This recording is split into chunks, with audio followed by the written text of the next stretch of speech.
Hello you lot, Miller Corner here, welcome back once again. Bad news, I'm selling my bike.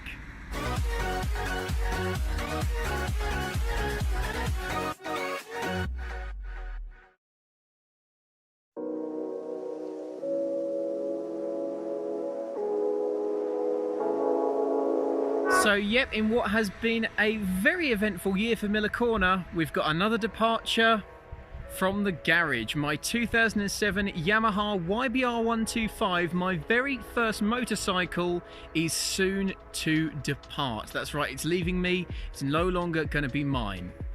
Sad times. I unveiled this bike to you all as my first bike late August, early September of last year. So it's been just over a year of owning that little thing, and what wonderful, wonderful times we've had. I've loved owning that bike.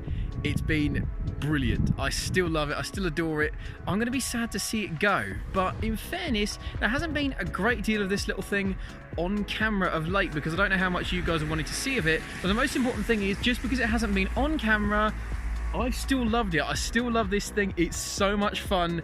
It's brilliant. So I think before we do get rid of it, let's go for one more last ride and talk about why I love it so very much. Oh yeah. She's running well. One of the main reasons I love this thing so much is how darty and nimble it is. You know how much I love small cars for that feeling of being so tiny and fizzy and full of energy, and this little bike is just the same.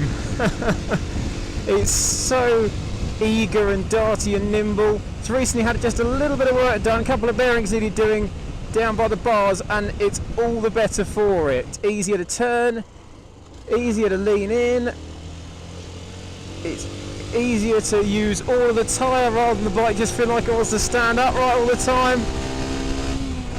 It's had a little bit of a service, so it's running even sweeter. Oh yes, I've loved my time with this little bike. It's taught me so much. Not only have I learned how to ride a bike, the clutch control and leading into the corners and the lifesaver look and all that sort of stuff, it's also taught me so much better roadcraft. And I do genuinely think that every single car driver should spend at least a week on a bike. You're more aware of road positioning, of what different surfaces mean for grip, because on a bike it counts for so much more than in a car.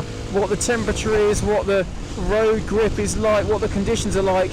Even the tiniest change in wind makes a difference on a bike, but it just doesn't in a car, because all you've got to do is concentrate a bit harder and maybe brake just a little bit earlier depending on whatever conditions are prevailing at the time. You pay so much attention. Someone asked me once, what's it like riding a bike compared to a car? And I said, you've got to imagine that no one can see you and no one can hear you, because that pretty much is the truth. Because a lot of the time people can't see you because they genuinely can't see you behind a car or a bus, or they're looking at their phone, or they change the radio station or whatever, and unless you've got a really loud exhaust, they genuinely can't hear you. So you have to act like you're invisible, and honestly it improves your roadcraft. Never am I a better road user than I am on a bike, because if I make a mistake, it's not just a kind of, oh sorry mate, carry on. It could be death. It sounds terrifying, but genuinely it has helped. It helps with my road placement in a car as well. I've found myself better positioned in the lane. I give other road users more room. I make my actions more obvious.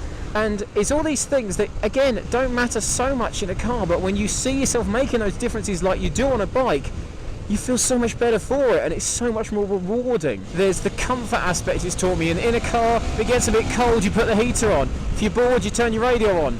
First of all, you ain't getting bored on a bike, and if you're cold, you suck it up, you wear more layers. And things like that, you've got to be looking further ahead. In a car, that would have just been a bit of sudden braking. On a bike, if I braked any harder than that, there's a fairly good chance I could have gone over the handlebars. It's so much fun because I've got the wind in my face, I can smell the landscape, I'm exposed, so it genuinely feels like I'm going faster than I actually am. It's so much fun. And over the last year or so of owning this thing, I've got a better biker as well. I've got better at tipping it into the corners.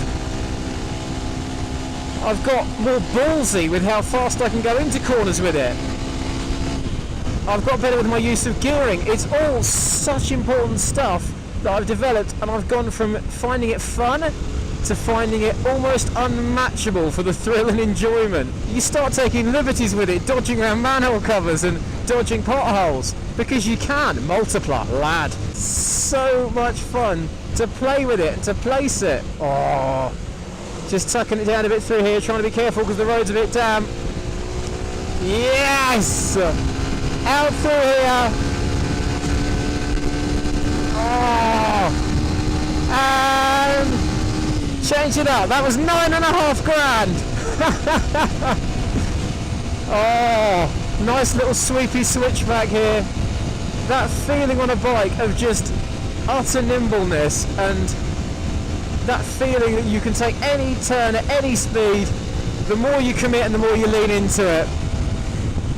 It's unmatchable. I adore it.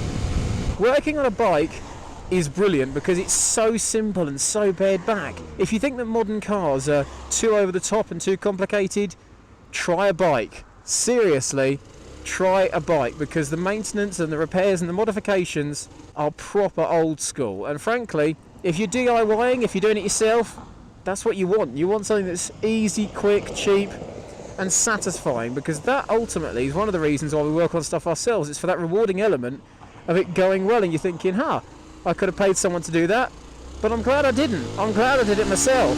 And that's what this channel's all about. It's cheap thrills. And if that's what you want, a little bike is one of the best ways to do it.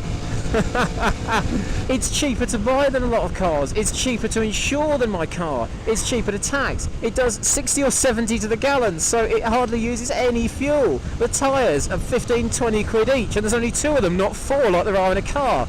The suspension stuff, the shocks are cheaper to replace, the chain and sprocket's cheap to replace. Buying and owning and maintaining a little bike like this is a very cost-effective pound per fun experience, and I've really truthfully bonded with this little bike. When I bought it, the previous owner had it sitting around for nearly 2 years because it was bought for a work colleague of his, and the work colleague just ended up not having the money or whatever, so this had just sat still for 2 years doing nothing. And I picked up this little orphan cheaply on eBay. It was a last minute bid, and by pure chance I won it. I've brought it out of storage. I dragged it from a life of being left for nearly 2 years. I gave it a new chance at life, and in doing so, it's still thanking me for it.